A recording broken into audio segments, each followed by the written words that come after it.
بچوں ہم نے رات میں دیکھے تھے ڈارون کا قدرتی انتخاب کا نظریہ. آج اس کا تھوڑا سا ریویژن کریں گے. چارلس ڈارون نے حیوانات اور نباتات کے بے شمار نمونے جمع کیے تھے.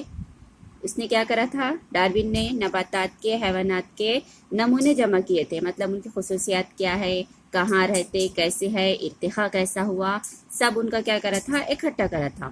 ان کا مشاہدہ کرنے کے بعد انہوں نے جو قابل ہے وہی زندہ رہے گا جیسا قدرتی انتخاب کا نظریہ بیان کیا تھا. پھر اس نے کیا بتایا کہ جو قابل ہے، جو ماحول سے لڑ سکتا، اس سے مطابقت رکھ سکتا، وہی کیا ہے؟ زندہ رہے گا، ورنہ فنا ہو جائے گا. اس کے لیے اس نے اوریجن آف اسپیسیز نامی کتاب شائع کی. اس میں انہوں نے وضاحت کی کہ تمام جاندار لاتعداد جانداروں کی افزائش نسل کرتے ہیں، مطلب جتنے بھی جاندار ہے وہ لاتعداد جانداروں کی کیا کرتے ہیں؟ نشو نما کرتے ہیں.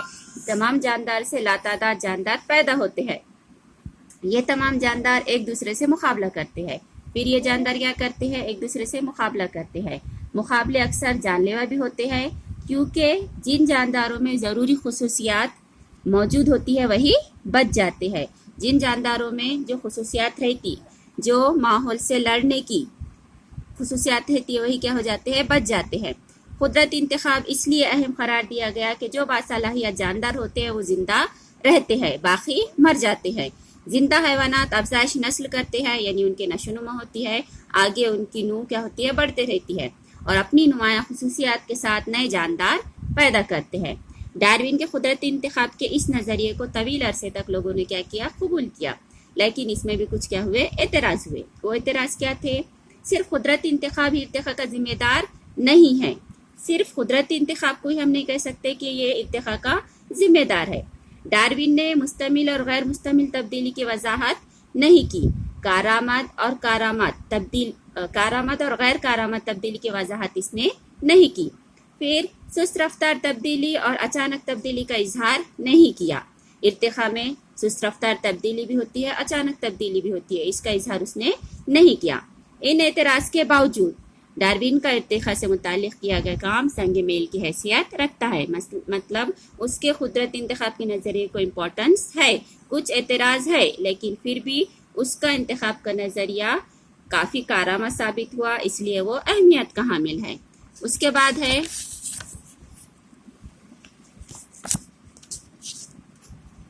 لیمارک کا نظریہ.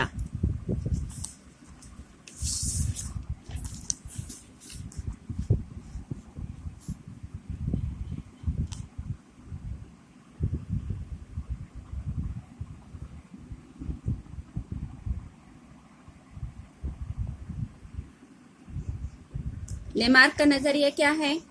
ارتقائی عمل کے دوران جانداروں کی جسمانی بناوٹ میں تبدیلیاں ہوتی ہے. جاندار کی کوشش اور کاہلی ان تبدیلیوں کی وجہ ہے. لیمارک کا کیا کہنا تھا کہ جب ارتقاء ہوتا، جانداروں کا ارتقاء ہوتا، تو ان کے جسمانی بناوٹ میں کیا ہوتے؟ تبدیلیاں ہوتی، چینجز ہوتے. اور یہ تبدیلیاں کس وجہ سے ہوتی؟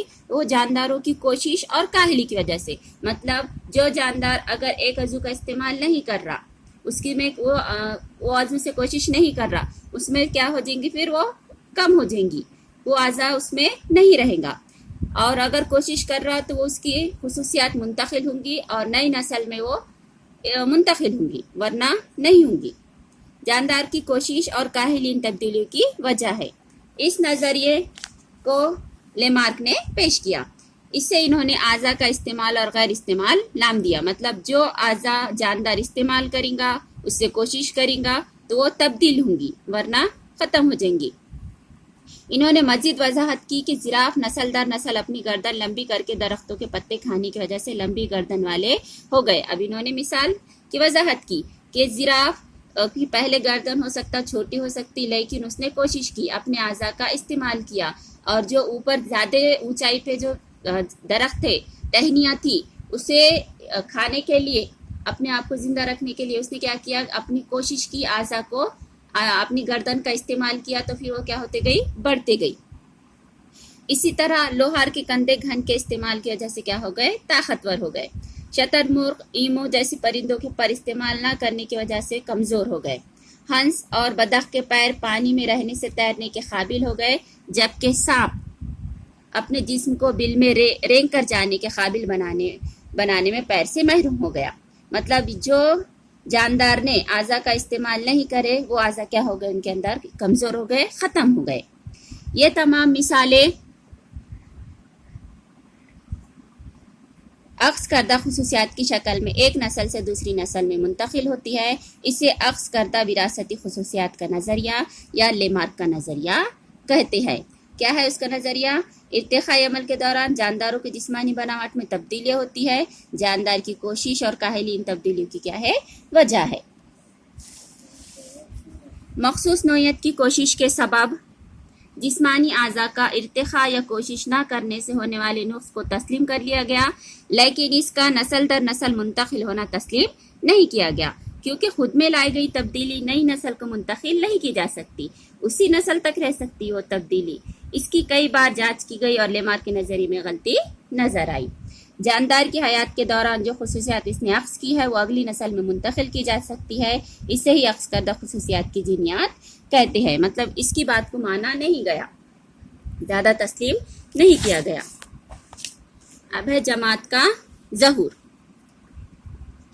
حیوانات اور نباتات کی مختلف انواع کا ظہور ارتقاء کا ہی نتیجہ ہے. مطلب حیوانات اور نباتات کی جو اتنی مختلف قسمیں ہمیں نظر آ رہی ہے وہ کس وجہ سے ہے؟ ارتقاء کی وجہ سے ہے. قدرتی باراوری کے ذریعے باراوار نسل تیار کرنے کی صلاحیت رکھنے والا گروہ کو کیا کہتے ہیں؟ نو کہتے ہیں. قدرتی باراوری مطلب نر زواجے مادہ زواجے سے مل کر جگتا بنتا ہے، جگتے سے پھر اس کی نشو و نما ہوتی ہے، جو نیا جاندار تیار ہوتا ہے، چاہے نباتات میں ہو یا حیوانات میں ہو، وہ کیا کہلاتا ہے؟ قدرتی باراوری. تو قدرتی باراوری کے ذریعے باراوار نسل تیار کرنے کی صلاحیت رکھنے والے گروہ کو کیا کہتے ہیں؟ نو کہتے ہیں. ہر نو مخصوص جغرافیائی ماحول میں نشو و نما پاتی ہے. اس کی غذا، رہن سہن، باراوری، مدت توافق وغیرہ مختلف ہوتے ہیں. اس لیے نو کی بھی خصوصیات کیا رہتی؟ باقی رہتی ہے. لیکن ایک نو سے نئی نو کے پیدا ہونے کی وجہ جینی تغیر ہے. اسی طرح بہت زمانے بعد جانداروں کی جغرافیہ اور پیدائشی تقسیم انواع کے ظہور کا سبب بنتی ہے. اب ہے انسانی ارتقاء. بہت ہی مہین ایک قلبی جاندار سے لے کر آج ہمیں معلوم جاندار میں تنوع نظر آتا ہے. چاہے ایک قلبی رہو، چاہے کثیر قلبی رہو، کچھ بھی رہو، کوئی بھی جاندار رہو، اس میں کیا ہے؟ فرق ہے، تنوع ہے.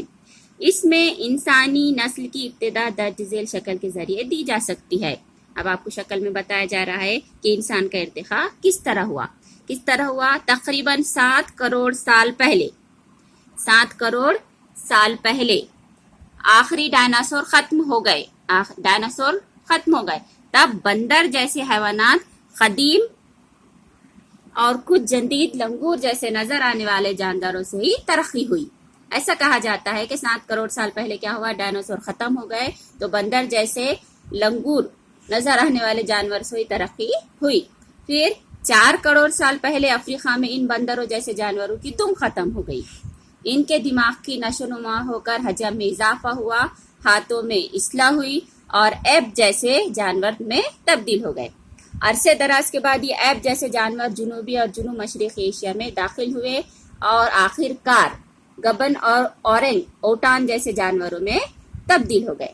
ایپ جیسے باقی ماندہ حیوانات افریقہ میں رہ گئے اور تقریباً 2 کروڑ 50 لاکھ سال پہلے ان سے چمپینزی اور گوریلا پیدا ہوئے. تقریباً 2 کروڑ سال پہلے کے ایپ کی کچھ انواع میں مختلف قسم کا اور ارتقاء نظر آیا. پھر غذا پکڑنے اور منہ تک لے جانے اور دوسرے کاموں کے لیے ہاتھوں کا زیادہ استعمال انسان کرنے لگا. موسم کے بتدریج خشک ہو جانے کی وجہ سے اور ناپید ہوتے جنگلات کے سبب ان ایپ کو درختوں سے نیچے اترنا پڑا. ان کی کمر کی ہڈیوں کی نشو و نما ہوئی، وہ گھاس کے میدانوں میں سیدھے کھڑے ہونے لگے. تب ان کے ہاتھ دیگر کاموں کے لیے آزاد ہو گئے. یہ ہاتھوں کا استعمال کرنے اور سیدھے کھڑے رہنے والی انسان نما جاندار تقریباً 2 کروڑ سال پہلے وجود میں آئے. یعنی 7 کروڑ سال پہلے سے کب تک ارتقاء ہوا؟ 2 کروڑ سال تک.